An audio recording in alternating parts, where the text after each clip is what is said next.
There are a number of big ideas that can completely transform the way in which you think. In this episode of the Changing Minds podcast, I want to walk you through some of the most important big ideas in the field of psychology, the field of business, that will help you to become a better thinker, change more effectively, change more easily. We're going to talk about big ideas that help you to sell and market better. We're going to look at ways to help you become a better leader, and also even ideas that will help you to understand the world more effectively. This will be over the next 5 or 6 weeks. Today, we're going to focus on the most important big idea books that can help you to become a better thinker. These are some of my favorite books that have ever been written. I'm excited to talk about them. Welcome to this new big idea series. See you inside. Hello and welcome to another episode of the Changing Minds podcast. I'm Owen Fitzpatrick, and welcome to the first in a series of 5 or 6 episodes where we're going to look at some big idea books. The big idea books are books which have a big idea in them, something that challenges conventional thoughts or thinking, that positions an idea out there as something that should help us to see the world differently, or help to see us differently, or help to see some field of life in a different way. But a big idea book is designed to be able to help us to change the way in which we're thinking. And that doesn't necessarily mean that these books don't have frameworks or don't have how-tos, but they're primarily about a big concept that can help us to make big changes in terms of the way in which we work. So I'm going to walk you through in this particular episode 12 big ideas that can help you to transform your thinking, the way in which you think. And we're going to start off with one of my favorites, an incredible book that was written, I think, in 2011, that changed a lot of the way in which I was thinking about psychology.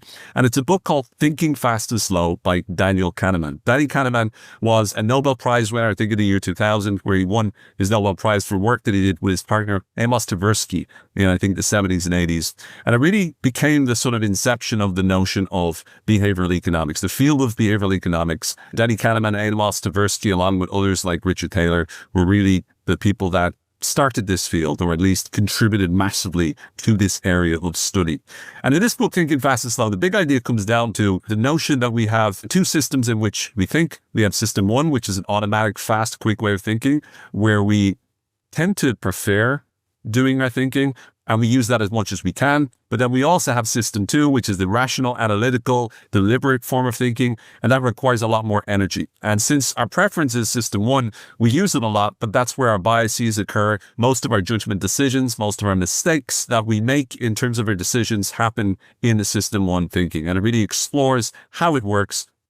Phenomenal book. Really can get a little heavy towards the middle or end, but I highly recommend anybody interested in psychology, anyone interested in understanding themselves more effectively, Thinking Fast and Slow is one of the most important books in the field.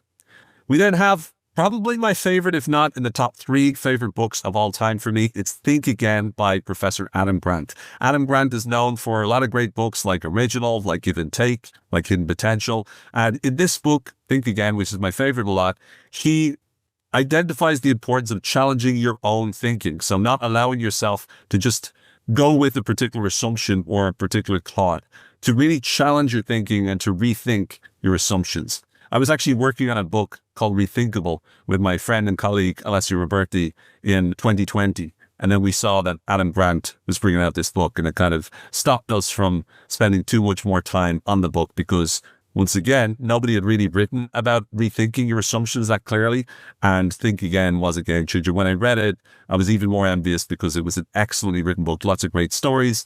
He talks about trying to become more scientific in the way in which we think. So instead of being what he calls a preacher, a politician, or a prosecutor, prosecutors like challenging it, politicians, not so much. It's like making sure everyone's happy. Preacher is like, I'm right because of this, this, this. He said being a scientist means you challenge your assumptions. You're not afraid of being wrong. They start with the null set hypotheses. So you're always looking to try to figure out what's actually going on. And he also warns against what he calls logic bullying, which is this tendency we sometimes have to go, I'm right, but like the preacher mentality, I'm right because of look at all this data and evidence I'm going to give to you to overwhelm your argument. And he says that that just doesn't work as well as we think it does. So can't recommend books about thinking more than Think Again and Thinking Fast and Slow. The next one is Feeling Good by David Burns. This is a terrific book if you're any interested in learning more about the field of cognitive behavioral therapy.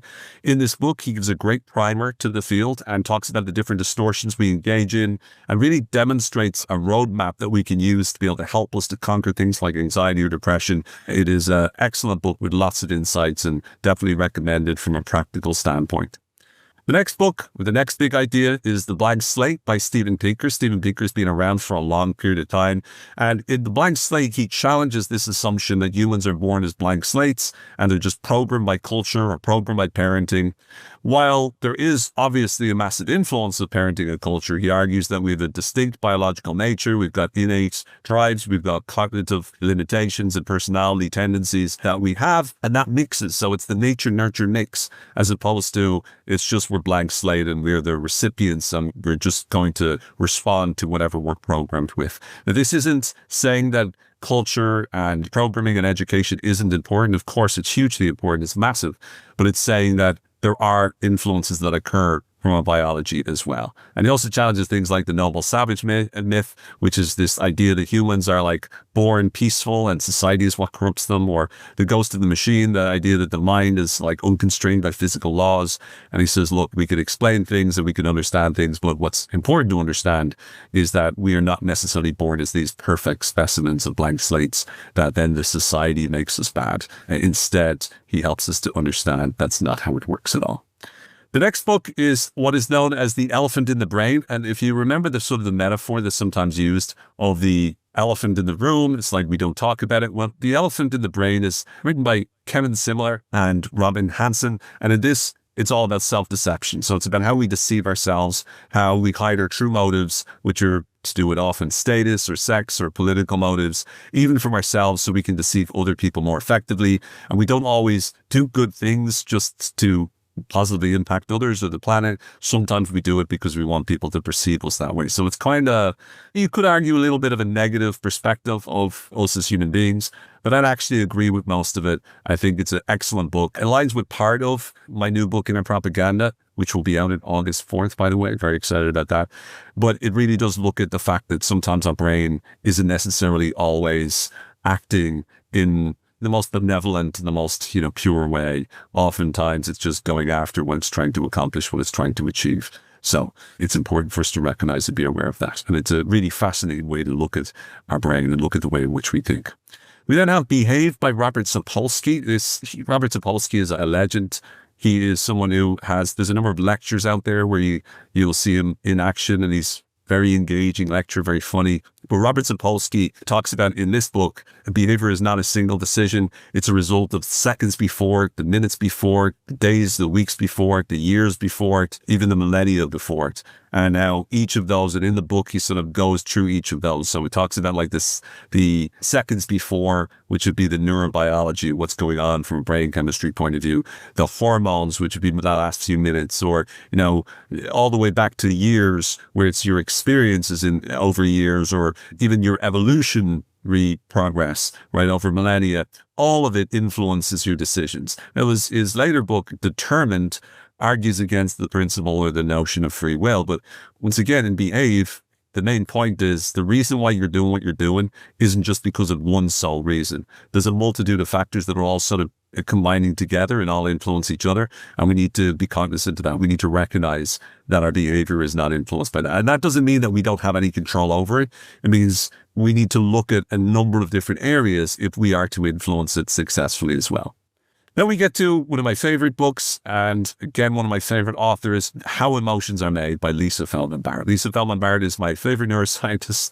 Sure, not everybody has a favorite neuroscientist, but she is phenomenal. And this book really helped transform the way in which I learned or understood how emotions work in the brain. The main concept, what she challenges, is this sort of all triune brain idea that our brains are pretty much made up of logic and emotion and just instincts, and fundamentally it's a battle between them. And this kind of came from the notion of Plato and the chariot, and I think it's Phaedrus and stuff like that, his story. But what Lisa Feldman Barrett talks about is what the research suggests is that emotions are constructions. right? And they're not necessarily the actions that are built in the world. It's not that your facial expression will tell, oh, they're definitely sad. We construct it based upon the context of the societies that we're part of. And our brains are predicting what's happening based upon past experience and body sensations and what's going on outside of us. And so your brain pretty much takes information in from the world, from what's going on in the world, takes information in from the body through a process known as interoception, and then goes to the concepts or memories that we have. So figures out what it means and what situation we're in, so we can make predictions on what needs to happen now, what it needs to do. And it runs what is known as, or what she describes as, our body budget. So it's able to figure out what is it that I need to do in order to regulate this body budget at this moment in time. And when the body budget has a surplus, we feel good. When the body budget is in deficit, we feel bad. But again, we construct our emotions in that way. So really highly recommend checking out How Emotions Are Made. And her other book is 7.5 Lessons About the Brain as well. Probably easier. 7.5 Lessons is easier reads, and you'll get a lot from that as well. So it's a shorter book as well, but either one of those definitely suggest getting your hands on if you're interested in neuroscience. The next one is Thinking is Best by Annie Duke. This is another sort of behavioral economics book, and it's a really fun book. Annie Duke is a former poker professional, and her main pieces of this book is life is more like poker than it is like chess. So chess is like almost like there's a certain amount of rules, and it's sort of like a finite game that if you do this, if you think absolutely logically, then you may well win. Whereas poker requires bluffing, poker requires luck, poker requires playing the best hand you can with whatever you've got. And as a result, that reflects life a lot more. She said decisions are probabilities, not guarantees, and you must separate the quality of the decision from the quality of the outcome. So just because you get a good outcome doesn't necessarily mean you made the right decision, or you engaged in the right process, or you took the right actions.